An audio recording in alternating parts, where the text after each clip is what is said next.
Welcome to Fiery Discourse, your podcast or media featuring dragonesses, female dinosaurs, and other similar saurians and scalies.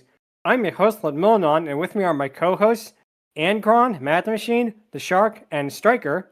Today is our 124th episode, and we're discussing the 2016 Wander Over Yonder episode, The Family Reunion. So, let's get things started.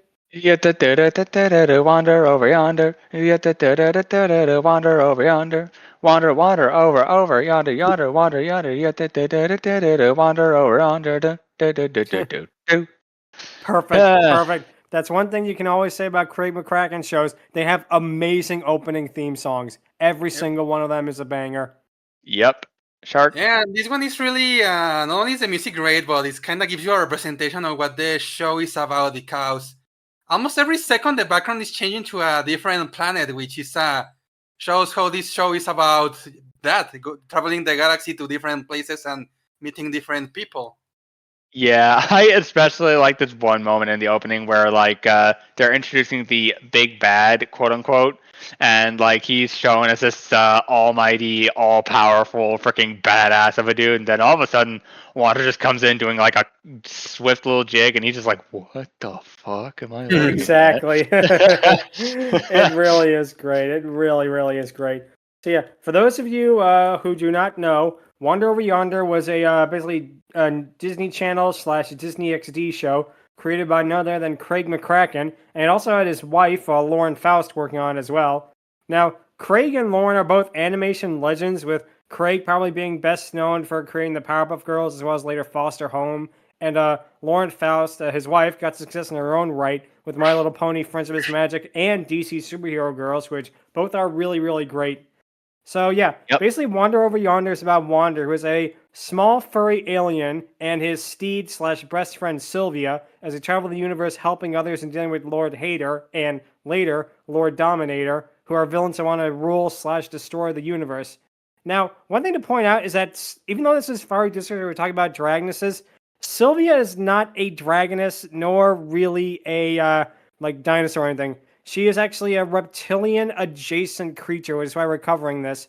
She's a Zbornak, excuse me for the pronunciation, which she's basically a dragoness adjacent enough for us to talk about her.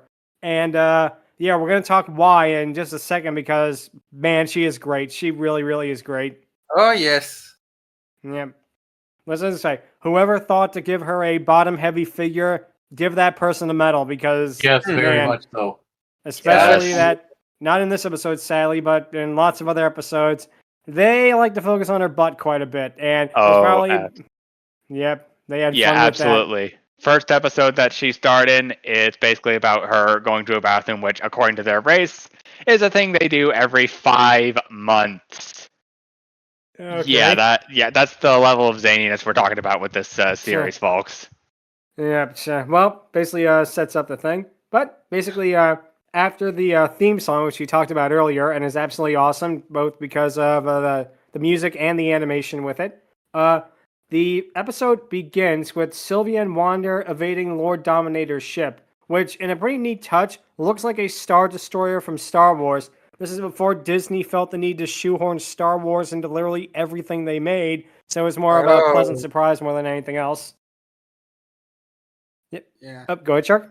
Yeah, if the show had continued, it's very likely that by today we probably would have had either a whole episode or a whole special, or maybe even a whole season that is just nothing but a parody of the first trilogy.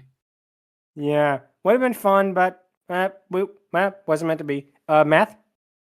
I disagree with the notion that Disney is shoving Star Wars into everything. They aren't shoving Star Wars into actual Star Wars. Nice. But yeah, so basically Sylvia yells at Wander for him sneaking onto Lord Dominator's ship to find out what her favorite breakfast beverage is.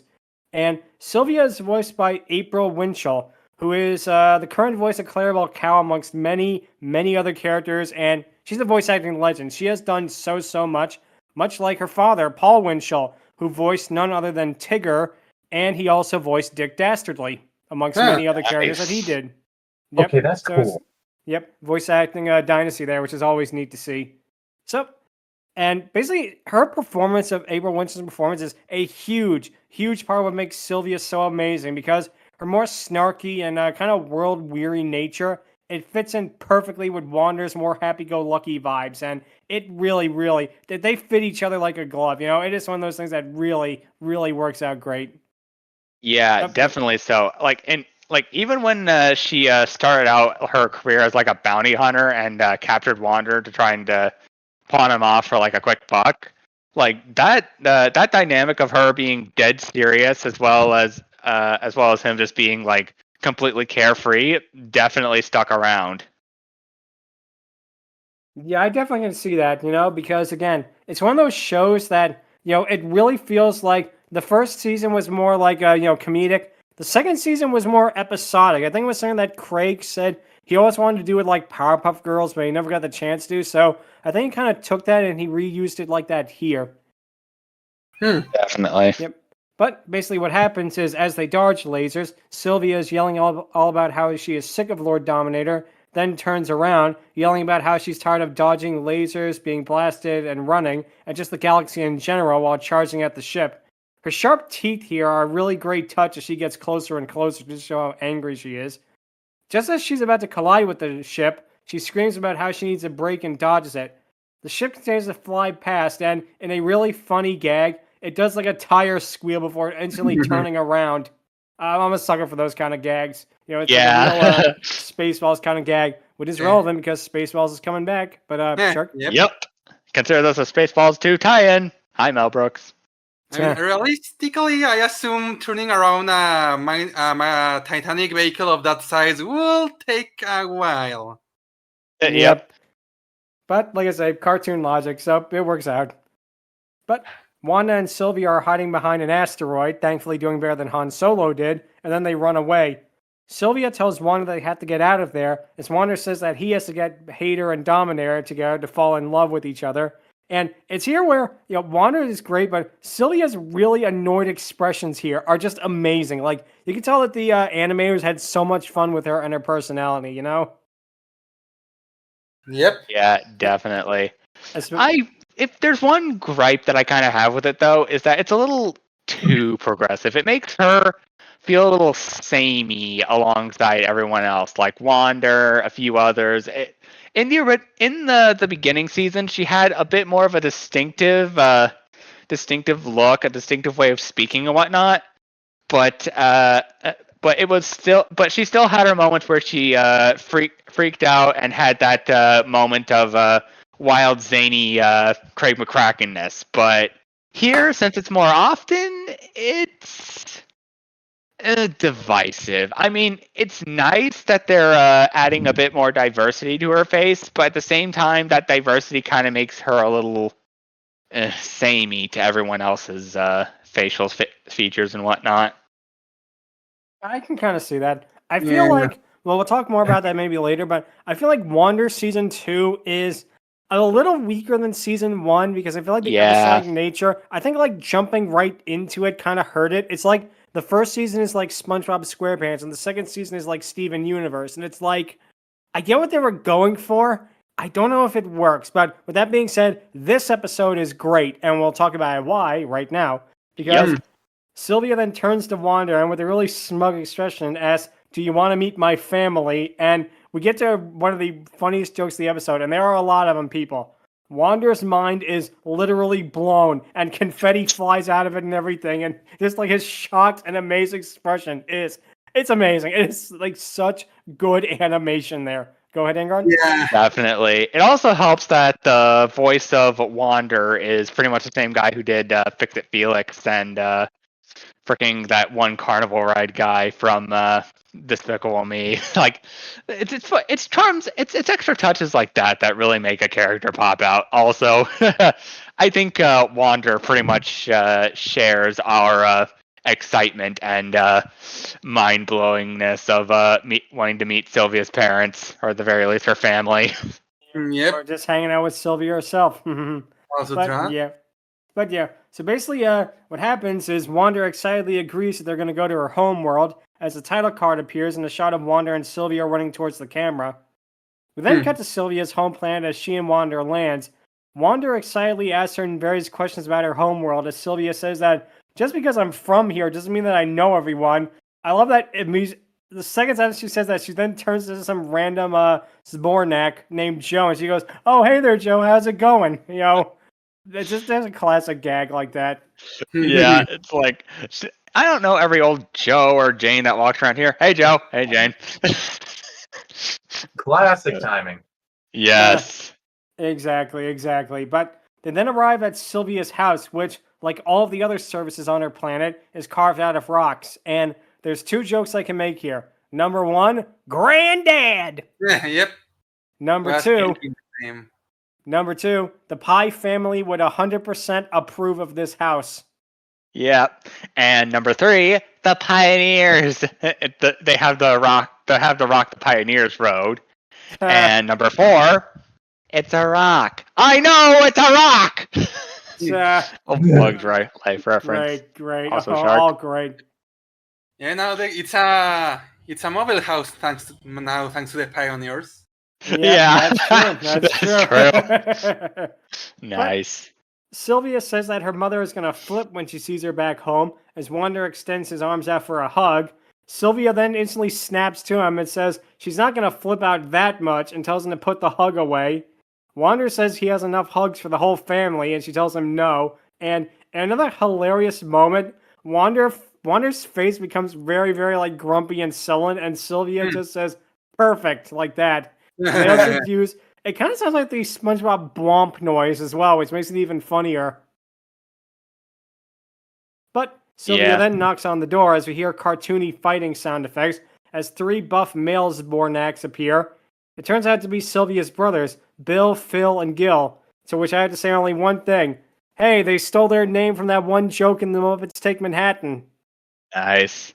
Yep. But the 4 begin playfully fighting as Sylvia calls them, and this is a direct quote from her, narfing froods. I guess we're going to have to put an explicit language warning on this episode. We are so sorry for that. Yeah, just imagine every swear from this show gets the same treatment as every other swear from our world, like beep, beep, or narf, beep. Yeah, or like YouTube, well, let's not go there. Yeah. Or dolphin chirps. That too. Yeah. So, basically, what happens, though, is after the 4 fight each other and that, Sylvia's mother arrives and tells her to watch her language. We see her basically carrying an enormous amount of groceries on her back, and it's here we gotta get to pretty much the joke of the episode. Dorothy is an impression of actress B. Arthur, who not being up to sitcoms, probably best know her from like Maude or like her work in movies like Anti-Mame and that. But she played Dorothy Zbornak in Golden Girls, which is the joke because Sylvia's race are called Zbornaks, and that's the joke, to quote certain Simpsons character. Go ahead, Matt. So, a real quick thing to note here. Now that we've seen her entire family, she is the only one that isn't wearing clothes of all of them. So, take it away, Shark. Whoa, the grief, she's naked. I mean, wow. to be fair, her mom is only wearing an apron, so she doesn't have any room to talk. Yeah, dang, it technically counts, but whatever. But also, I also like how she's carrying all the clothes on her back. So, which basically all of the Zbornaks on this planet are pretty much Yoshis, as they carry everything on their back. Except they're like buff, and they're also extraterrestrial. So there's also that. True. Oh, so looks like Yoshi's. Yeah, I was gonna continue what Matt said, like, maybe the reason Sylvia left her planet is because it's the only place where nudity is illegal. Yep. That very well could be. So, basically what happens, though, is that she instantly hands all the groceries off to Sylvia and storms inside, but not before glaring at Wander. Wander says that she seems nice, as Sylvia says that her mom is probably upset at her because she left home without telling anyone. We then get something that is like, I did not expect to hear in this show, an actual honest-to-God record scratch. What's the last time a show actually did that and didn't lampshade it? So, good on you, Wander. But yeah, he's really shocked over Sylvia for basically running away from home like that. Sylvia then says that her mom will probably just bust her chops a little bit and then everything will go back to normal.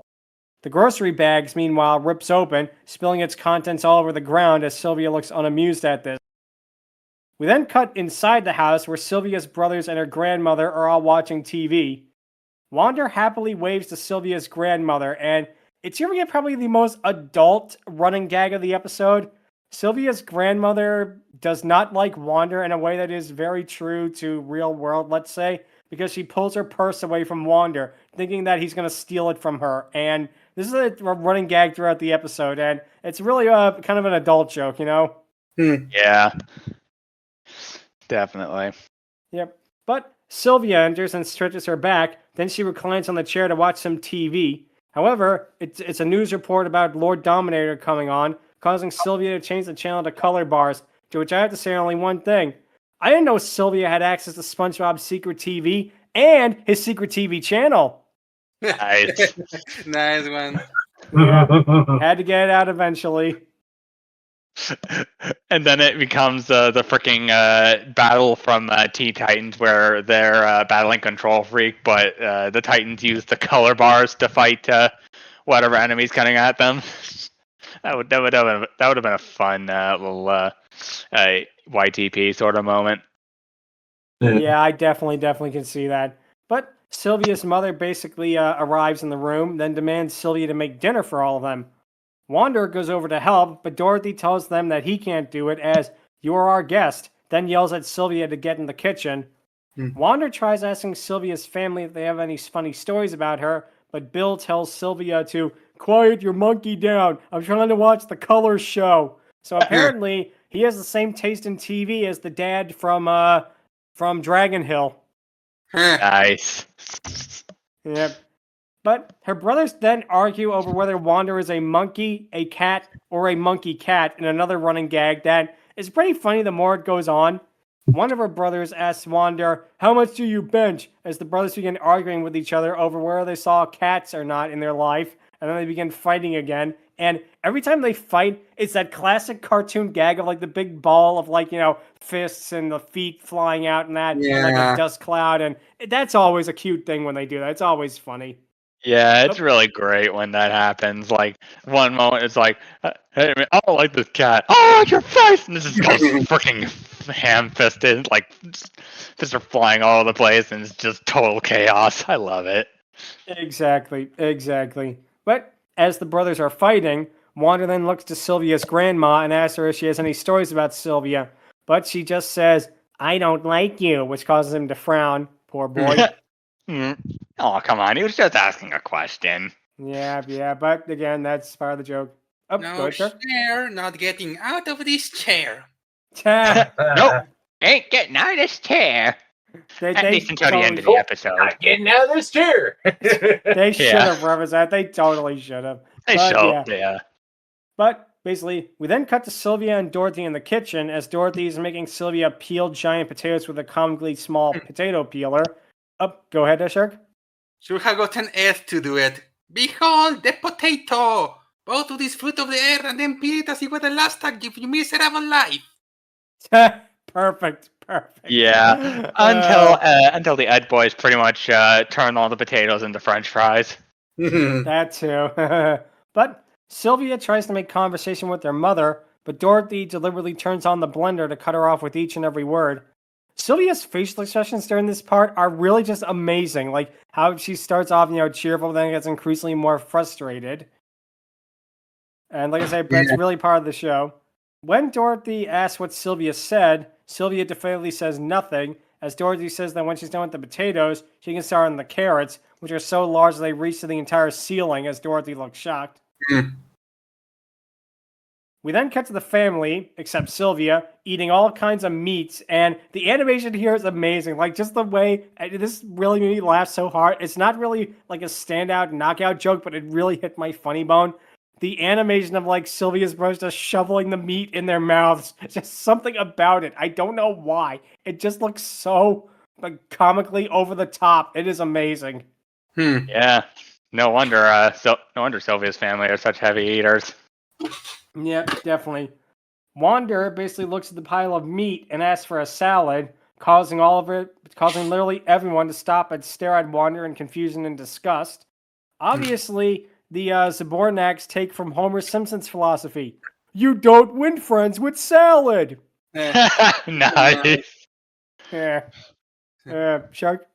Yeah, that gag also reminds me of a gag in Dexter's laboratory where Dexter is in the Amish farm and they're all eating, and Dexter seems something like, this food is great for, I don't remember what, but the reaction of the family is really similar. They just stop what they're doing and look at Dexter with this face of, what? I'm sorry, but what did you just say at this holy house? Yeah. Nice. But basically, Dorothy asks what a salad is, as one of Sylvia's brothers says that he wants stuff like nuts and bananas and stuff, with another brother giving him a saucer of milk that is so large, Wander can't lift it as he falls off the table. Sylvia then arrives, and in a really, really sweet moment, I love that they did this to show just how good friends they are. Sylvia arrives and then picks him up with her tail, smiling sweetly at him.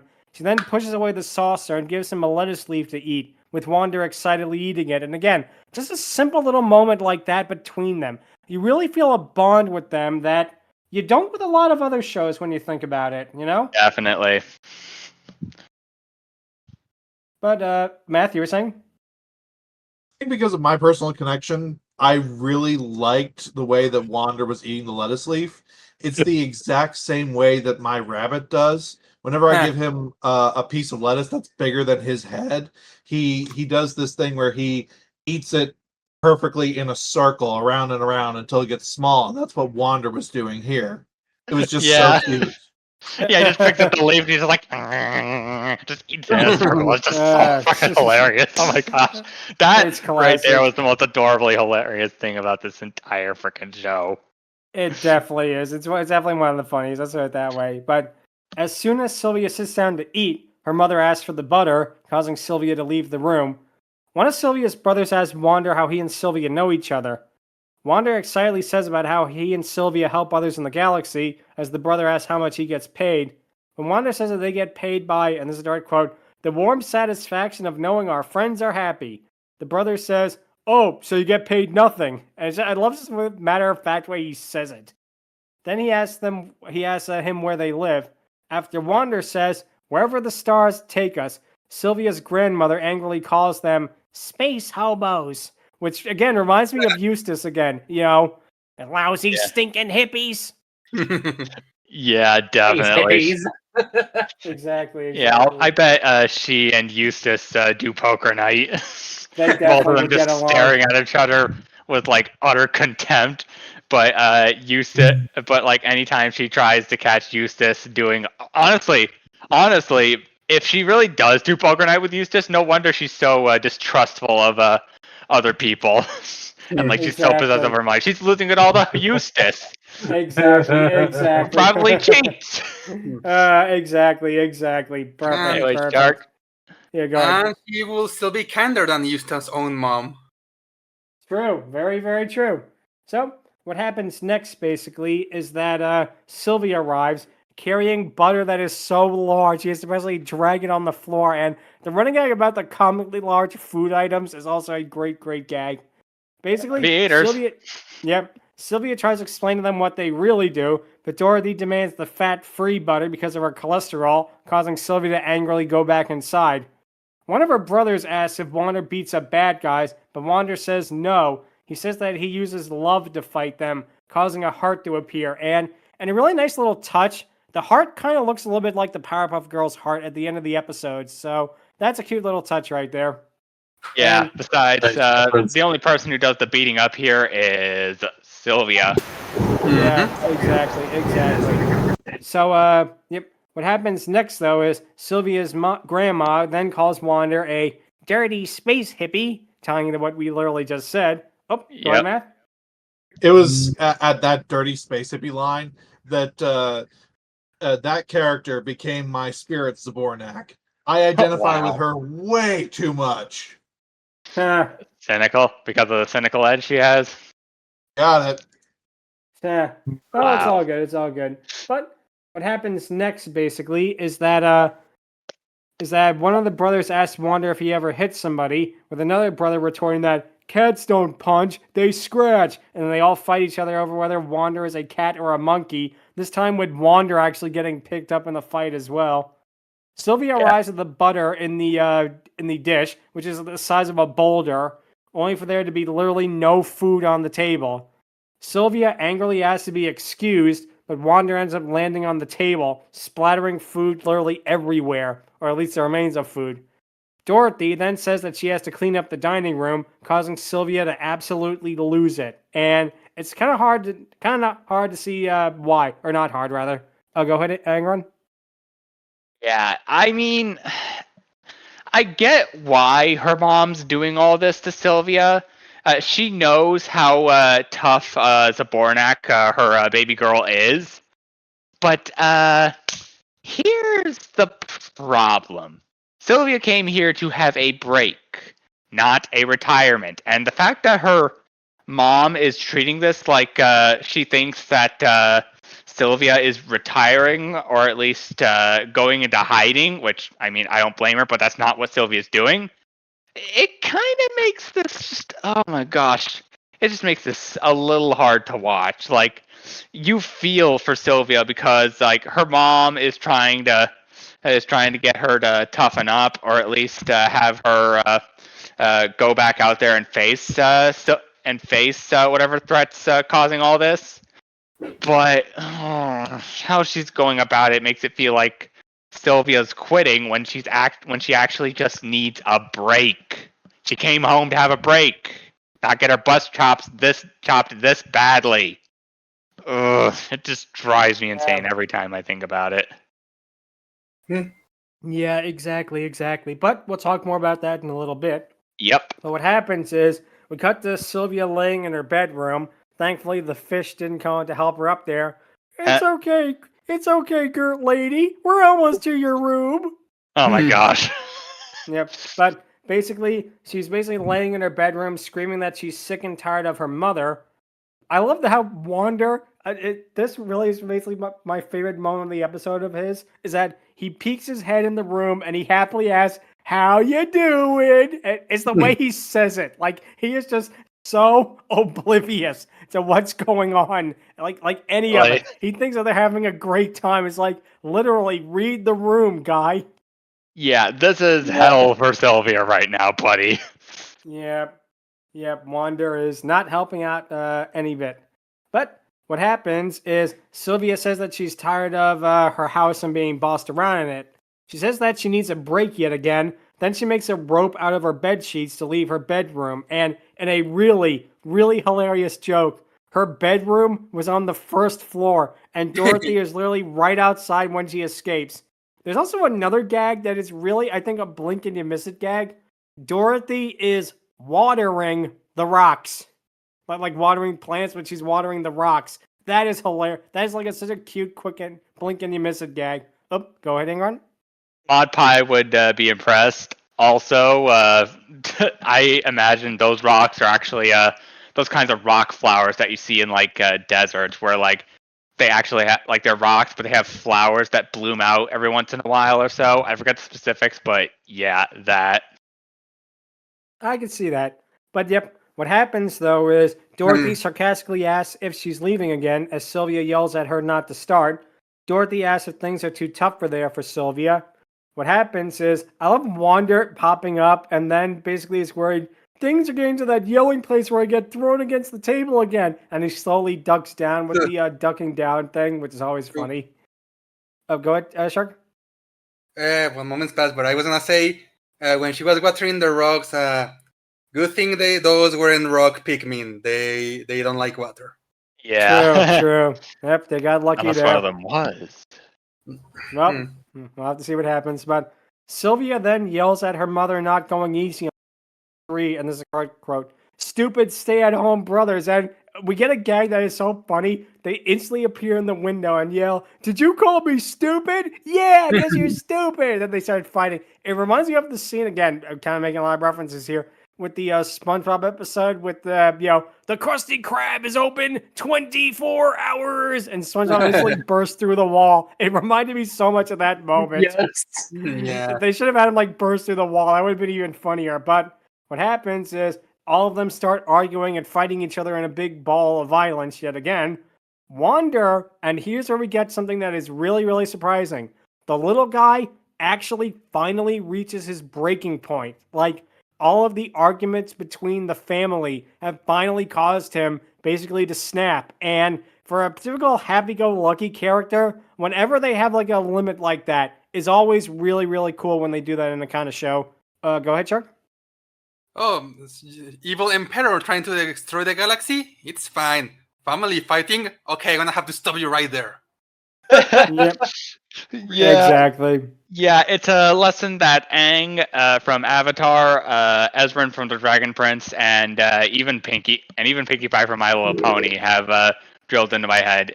Never make the happy one angry. You will not like Exactly. them when they're angry. That's a good And rule. very much so. And what happens is basically he yells at them all to be quiet using another alien swear. Dorothy admonishes him for his language, not as harshly as she did Sylvia, of course. Wander demands them all to go to the TV room as you cut to all of them there.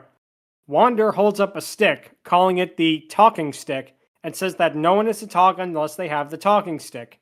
Wander then hands it to Dorothy and asks how she feels, and in just a perfect delivery, she says, I feel like an idiot holding this stick.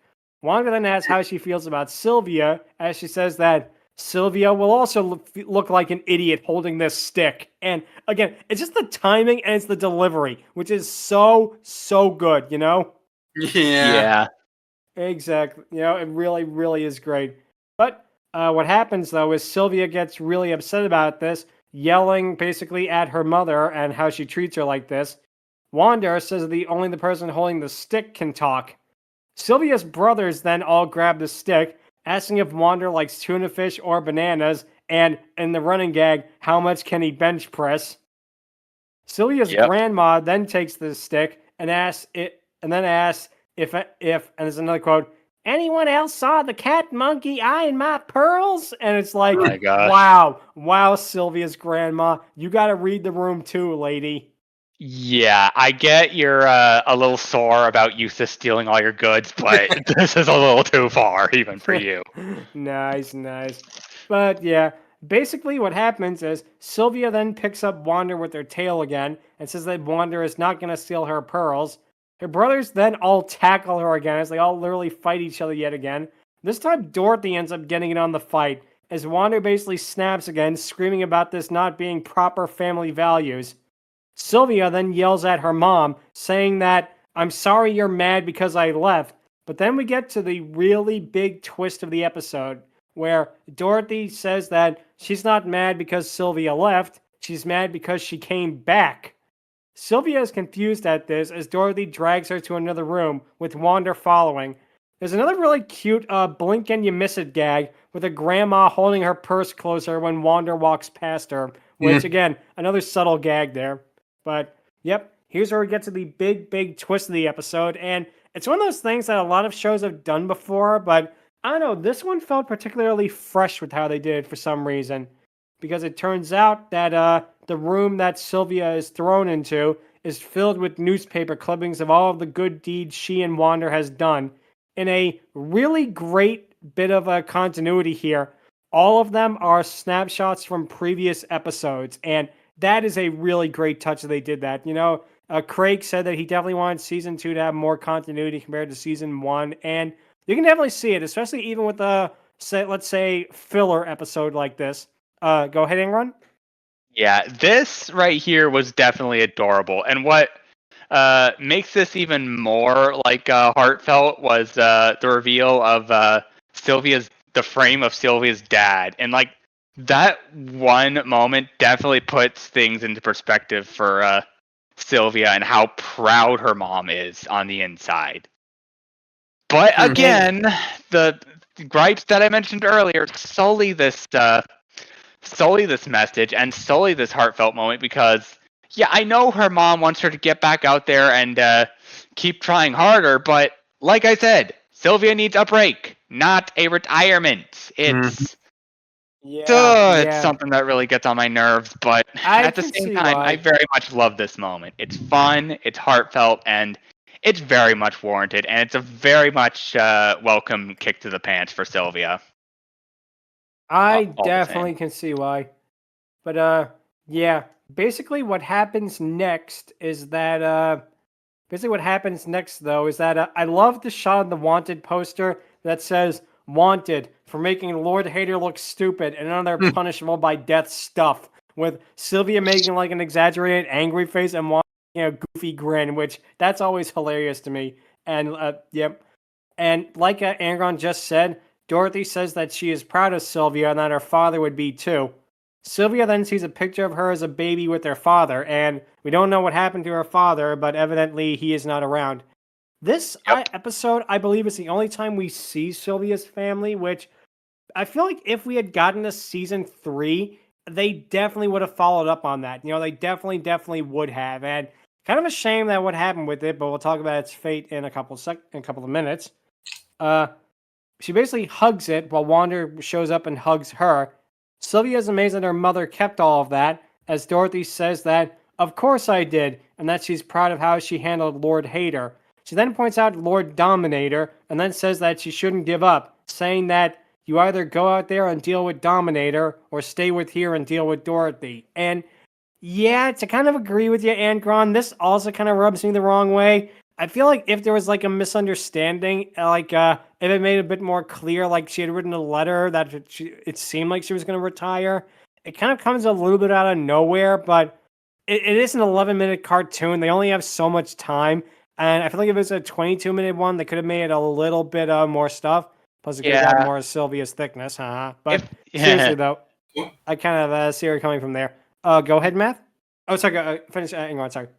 Yeah, like I said, she came home to relax, and the fact her mom says this, like either go out there or deal with Dominator, or stay at home and deal with her, like again, she needs a break. She's not quitting. It's just like, good lordy, you're putting her between a rock and a hard place for no reason other than you just want your baby girl to push herself to the limits, which that's great. I do appreciate that. She's a tough girl. She can take it.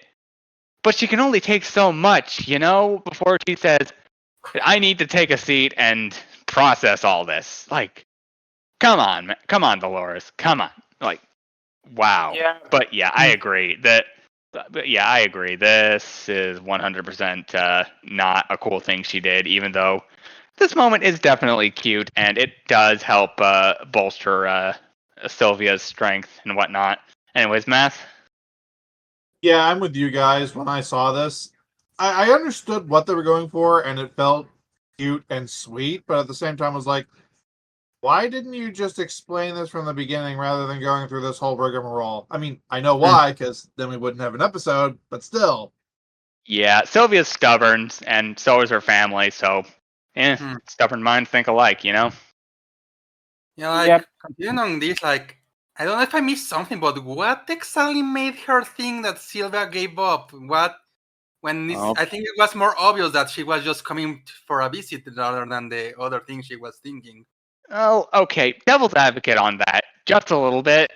The fact that note how she says she's not mad she left. She's mad she came back because she thinks that is pretty much a sign that Dolores thought she was giving up. That it was too hard, and because of that, she was coming home to hide and let the whole universe just get fucking decimated, which it wasn't she wasn't for the most part. Yeah, but yeah, as far as I can tell, it kind of looks like just because she's there, it automatically means she gave up. I don't really. Again, I don't know if I missed something there, but it really looks like she just assumed the worst automatically. Yeah, that's true. But again, stubborn minds think alike, and Sylvia's family, as well as her, are a stubborn couple of Zbornaks. Yep, definitely so. But basically what happens next, though, is that Sylvia agrees that she will choose to save the galaxy, as her and her mother then get tears in their eyes. Sylvia's family then suddenly teleports into the room, and they all do the same. Wander sees this, and I love the animation here of him quivering, like, just in reaction to this, before he hugs all of them, saying how he loves them all so much. And again, a really, really sweet moment and a great way to end the episode. And we also get two running gag, callbacks here. The first one is one of her brothers being impressed with, "Oh, that's how much you bench press." And Sylvia's grandmother basically saying, "Are you sure he didn't steal my purse?" And like I say, it's interesting how they ended it on not one, but two jokes like that, which really worked out great. Yeah, it's a hilarious way to end a heartfelt moment, in my opinion. Not on a note that kind of ruins the message and ruins the moment, but in a way that not only works, but is also hilarious for it. That's pretty much the show in general. Hilarious, and it doesnn't always land, but when it does, it's awesome and laugh out loud great. Yeah, it definitely is. And I have to agree with you there because basically, yeah, Wander Over Yonder was a critical smash hit. Like, audiences loved it, critics loved it, kids loved it and that. But there was just one problem, was that the reruns of the show got better ratings than the premieres. And if you're running an animated show like that, you do not want that to happen. And Disney basically kicking it to Disney XD in its second season, a TV channel that, and I love to point this out, at one point, one of their shows was literally just taking Let's Plays of like Markiplier and Jacksepticeye, censoring it, and putting it on television. So that's that's the same network that Wander Over Yonder was kind of kicked to in the second season, unfortunately. Bags! Yeah. Like I say, I really like the show. It's great. I really wish that we got a third season. Like, okay, the second season is not as good as the first. I kind of have to agree with that. Like, I feel like the serialization of it definitely kind of got a little bit old. We kind of got away from like the comedy aspect of it, like the zaniness of the first season. But at the same time, man, I want to see more of this world. I want to see so much more of this, I want to see like, I want to see like the characters cross over where like the it's kind of those things that I wish we lived in a universe where creators own their creations, because I have got to see a Wander Powerpuff Girls crossover. I really have got to see what that would be like, but just in general, they are such great characters and great world building. And hell, season 2 ended basically with the thing of Lord Hater might end up becoming Wander's friend after all, and we never get to see that. So yeah, we're really, really shame, Yeah, and there was also a thing where they were building up to something huge. Like there was a NASA thing with a monkey in it, and it made me think, oh my god, is Mojo Jojo coming to Disney? That would be crazy if so. I think it's mostly based on the theory that Lord Hater was originally a monkey in space. Oh dear. Yeah, I could see that. I can actually very well see that. The ears, especially, and like the the skeleton face, the skull head. I definitely can see that. Wonder if they were going for an intentional reference there. And Skeletor was a monkey in this universe. That would be awesome. Or this is an alternate timeline where Mojo Jojo got lost in space, because lest we forget, they actually referenced it in an episode with Peepers, voiced by Tom Kenny, ending the episode by saying, "And once again, the day was saved thanks to Wander and Sylvia," with them standing in front of like a shooting star, like the Powerpuff Girls' heart. And that was a great joke. Awesome. Hi-oh, Silver! Away! Yeah. Would have been awesome between the Lions reference. That too would have been fun. But yeah. Also, Stryker? Go ahead, yep. Moments passed. All good. Okay. Oh, no, it's okay. So yeah, that's going to actually tie into the question of the week, which is, what was your favorite Craig McCracken shows? And just keep in mind, this is Craig McCracken, not Lauren Faust. So Friendship is Magic and DC Superhero Girls are not on the table here. Or Gennady Tartakovsky, which excludes Samurai. I don't know, but technically Powerpuff Girls counts, but yeah. Yeah, the others don't. Sorry, I mean to interrupt you there. I was going to say, we're going to save Tartakovsky for another one of his shows we're going to talk about, Wink Wink, in a little while, probably even later this year. So we'll have to see about that. But yeah, for just like favorite Craig McCracken shows, I'm sorry, I love Wander. Wander is amazing. It is so good. Sylvia is a great character. Wanda's a great character. The world building's great. The animation's great.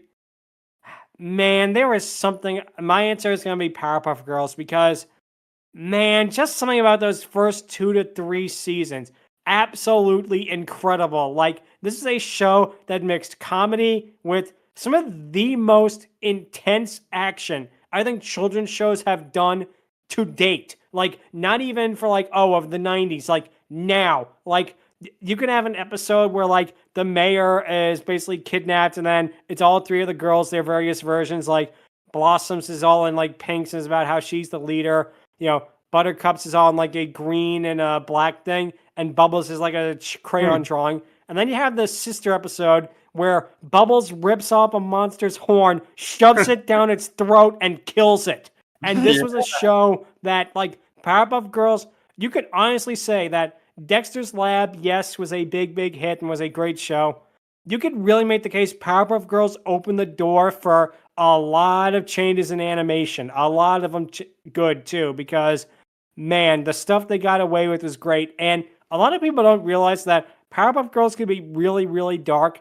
It could also be really, really funny. Like, there are some of the episodes that really make me laugh so hard, just as much as like SpongeBob or like Ed, Edd n Eddy. Like, they were really well written. Yeah. We are going to talk a little bit more about Powerpuff Girls later this year, so be sure to look out for that. And probably during that episode, we'll talk about what our favorite episodes are, so I won't go into detail with that right now. But for me, right now, I'm going to say my favorite Craig McCracken show is definitely 100% is Powerpuff Girls, because I feel it has everything that made it his shows work. And even like the season 5 and season 6 seasons, they have some gold in there. They have some gold episodes, like the Calypso episode is hilarious. They have the Rocky and Bullwinkle parody episode, which is also good. And yeah, I feel like a lot of people sleep on that. It's not as good as the first 3, but it has a lot of fun moments where fun is said. But yeah, that's maybe my choice. That Foster's Home, his other show, well, aside from like Kid Cosmic, but I feel like Foster's Home, it started off good, but then it kind of lost itself. You know, I feel like Blue got a little bit too obnoxious, but that's, I guess, for another time. But yeah, that's my thoughts on favorite Craig McCracken show is easily the original 1998 Powerpuff Girls, which is probably not only his best show, it is also probably one of the peaks of 90s animation. Angron, what would your pick be? I had the same, honestly. Like you said, Foster's kind of lost itself a little bit, but I did grow up with the series, so I'm not going to give it too much flack, even if Blue is kind of a little shit for it. And Kid Cosmic, it's pretty enjoyable, and it's a nice spoof on stuff like DC, Marvel, and other classic comics. So I give McCracken and Faust all the props in the world for that. But I still need to watch season 3, so unfortunately that's going to have to be off the docket. So that ultimately leaves Powerpuff Girls, which I have seen, I've enjoyed, loved Powerpuff Girls Z. The reboot, we don't talk about the reboot that much. No, we don't. Yeah. But yeah, I'm definitely going to have to agree. Powerpuff Girls is easily his best work. He didn't specifically work on it. Okay, that's not true. He did work on it, but he didn't really work on it alone. He had people like Rob Renzetti, Jandy Tartakovsky, like I said. And honestly, Faust came in around season 4. So, I mean, she technically gets an honorable mention, but she didn't specifically work on it all that much. But yeah, I am definitely going to have to say Powerpuff Girls for all the reasons you mentioned, and because it's a classic show and one of the last freaking Hanna-Barbera cartoons ever. Fun fact. Huh. Yeah, I remember that. Thanks for bringing that up. It literally just hit my mind as soon as you said that. Powerpuff Girls, if you want to get really technical about it, is the last series that Hanna-Barbera made. I believe one of the last things they ever animated, I'm not sure if it was the last, was, and this is true, the Billy and Mandy pilot episode. Meet the Reaper. That technically was one of the last things made at Hanna-Barbera before they shut down in like 2000, 2001. So that's interesting. Neat. Yep. But yeah, Powerpuff Girls Z, I remember watching it. It was a fun show. The way I look at it is this. It's not trying to be like the reboot, which was eye-searingly awful. We do not talk about that show at all. Yes, I feel like Blue the Powerpuff Genius side. Girls, yep. With Powerpuff Girls Z, it was their own thing because Powerpuff Girls, of course, was monstrously huge in Japan because why wouldn't it be? It's like scientifically designed to be big in Japan. But anyway, yeah, it's a different country's take on the show. They're not Blossom, Bubbles, and Buttercup. They're their own characters. The professor is different. The villains are different. So the way I look at Powerpuff Girls Z is it's even an adaptation. It's not really like it's not even like a a reboot or a remake. It's a different country's adaptation. It's pretty much the same thing as like Japanese Spider-Man is to Spider-Man to me, you know? Yeah, definitely. Also, fun fact, Ocean Group worked on that. So Really? props to them. They absolutely stole the show on that. Good times. Also, interesting fact, Craig McCracken did not know Japan did this. Apparently he did approve of it though. He made like a Yeah. drawing of the original, watching it on TV and enjoying it. So Sweet. That's cool. So anyways, yeah, he who's did next? like it. Yep, let's see. Matthew, would your pick be? So Craig McCracken's been at this for a long time, so I could say a classic like Two Stupid Dogs or something, which isn't that cute. But it's wrong. Nice. I'm actually going to be that one guy that says Foster's Home for Imaginary Friends. For as much that's as cool. I absolutely do agree that Blue became a shithead, I don't know why they changed his personality after the pilot, and I never liked that. The creativity and the ironic turn of phrase, imagination in this show was fantastic. And this is why I love animation as a medium, because it allows you to be so creative and have these wild, inventive ideas and to just be able to put them out there without any issue. Aside from the one episode that we all know about, and even Greg and Lauren have said, oops, on. This show was great all the way through. I love the characters. I love the stylization. I love how they handle every episode. It's so goofy and wacky. And then that spin-off movie was so good. I'm sorry, which one did Faust and Megan say oopsie on? The infamous Bendy episode. Let's say that one. Oh, yeah. Yeah. That's the one. But yeah. But no, the TV movie was amazing too, you know? Mm-hmm. It's a really cool one. Yep. And Foster's Home is one of those shows that if it wasn't for the main protagonist, I feel a lot of people would like it better. Like it'd be one of those shows that a lot of people would realize is actually a really, really good show. But because of like what you said, that personality shift with Blue, I don't know. You know, it's one of those things that is very, very weird why they chose to do that from pilot movie to series. But I guess maybe we'll get an explanation someday. But no, that is another really, really great choice there. Let's see. Shark, what would your choice be for your favorite Craig McCracken show? Well, it's gonna be a short answer because everything that I will have said it has already been said and Powerpuff Girls. So nice. Can't really add anything new here. Yeah, I know. I hear it. I get you, but it's one of those things that, like I say, it's a show that you could really make the case for changed animation as a whole in a way. Yeah, definitely. Yeah. And so, once again, this day is saved, and so is this podcast, thanks to the Powerpuff Girls. Sure. Nice. But yeah, basically, yep. Before we answer the thing, Stryker, what would your pick be? Apologies for almost. Yeah, you're good. I am with math on this. Foster's. Ooh, okay. How dare you? Yeah. However, I will say that I also really enjoyed Powerpuff Girls growing up. It's just, it was more of my sister, a show for my sister. That's fair. I more grew a connection to Foster's, to be honest. Same, but not that much. Especially with some of my favorite characters like Eduardo and Wilt, actually. Oh, they're great. They're great. And again, the voice cast in that show absolutely stacked. You know, Oh, absolutely. Oh yeah.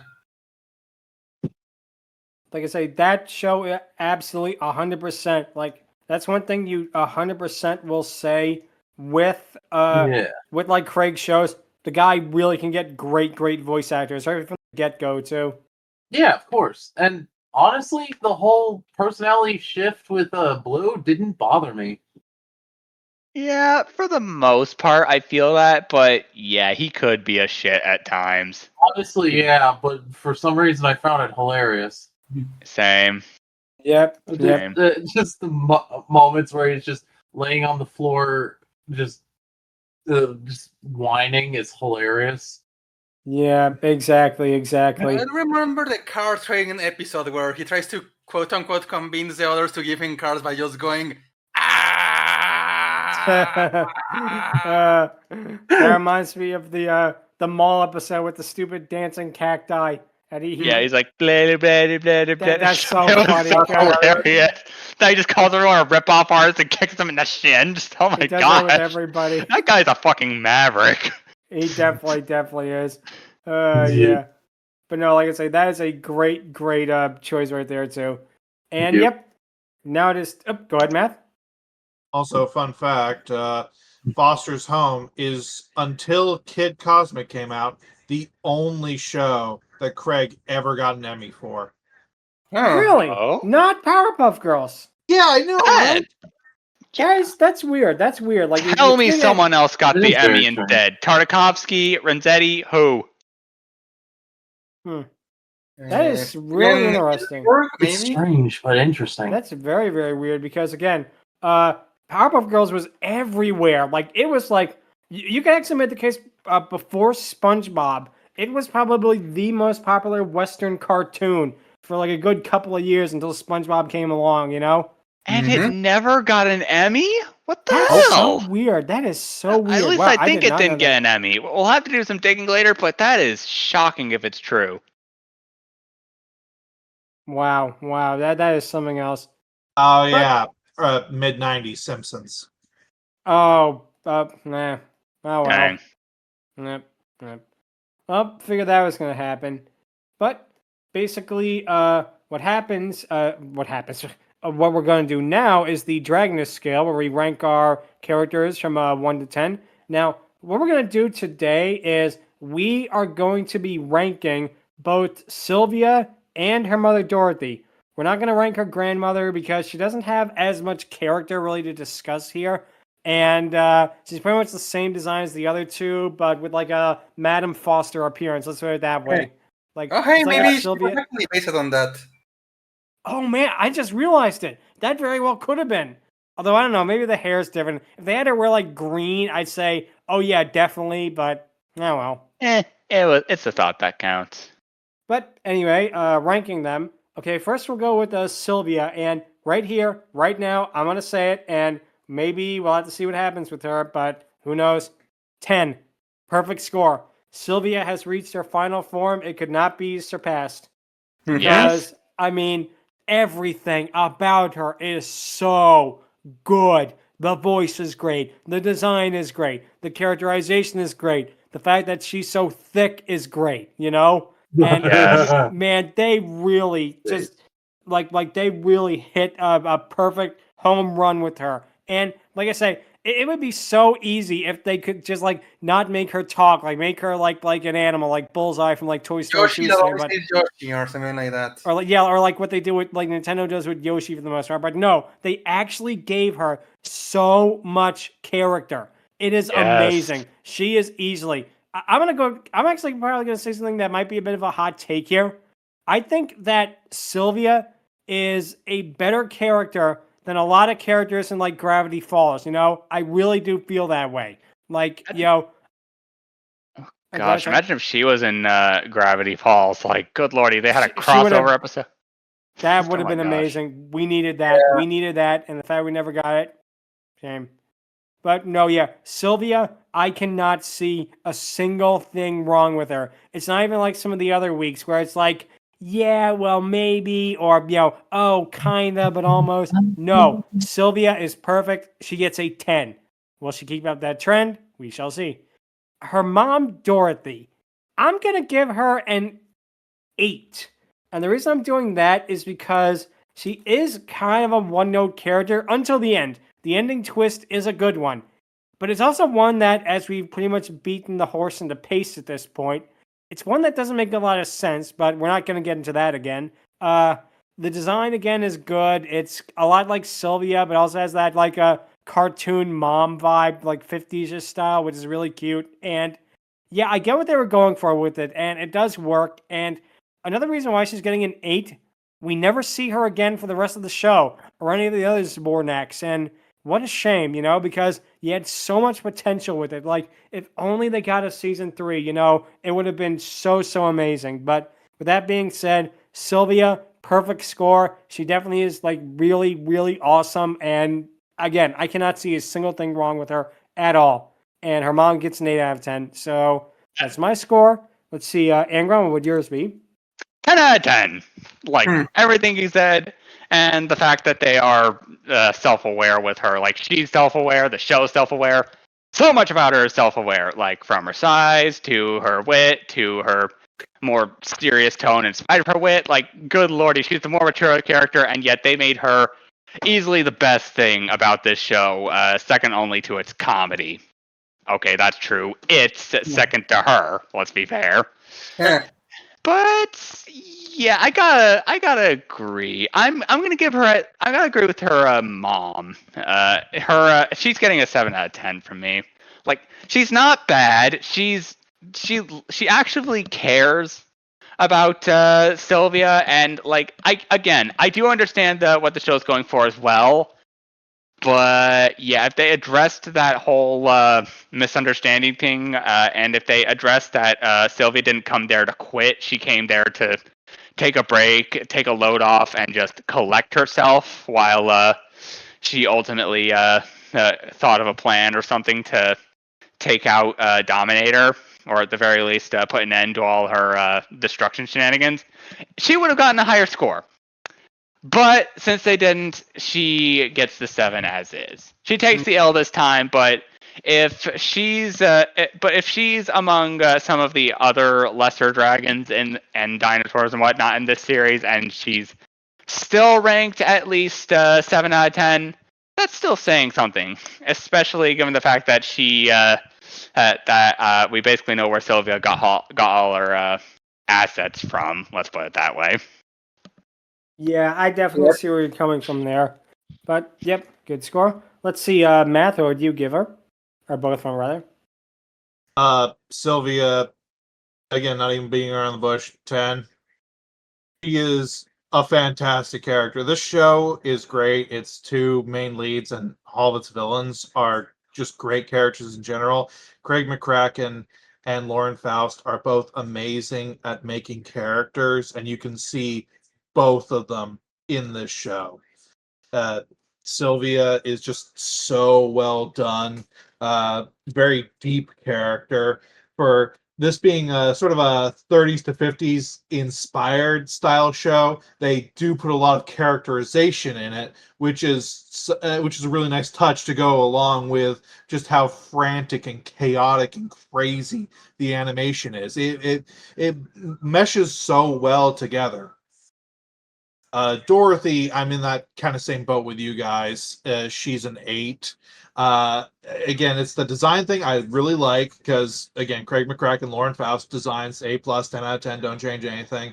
It's that bloody twist, which I appreciate the idea of the twist. I said it earlier. Why didn't you just explain this from the beginning? Well, then we wouldn't have an episode.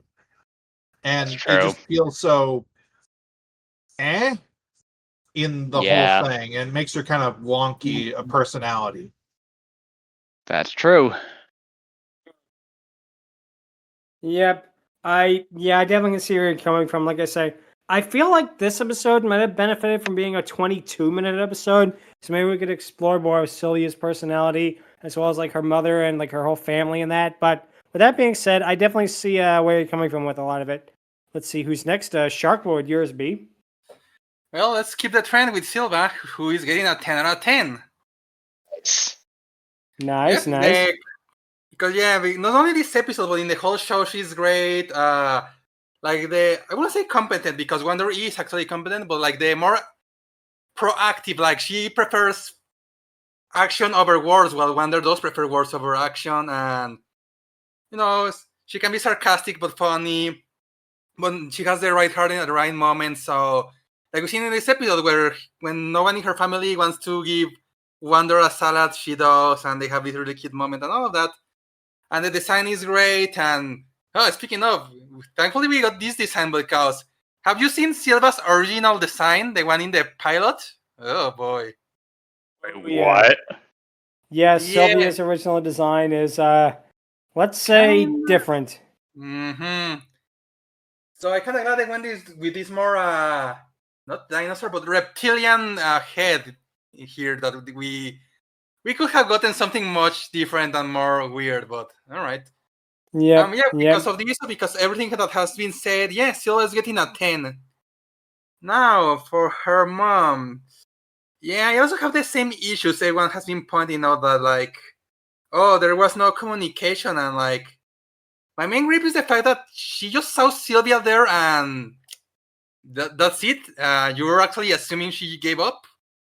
Like, it would have been helpful if the episode has something like Sylvia maybe said something that can be taken out of context, like I think I'm done with traveling, but she didn't hear when she said for now or something like that.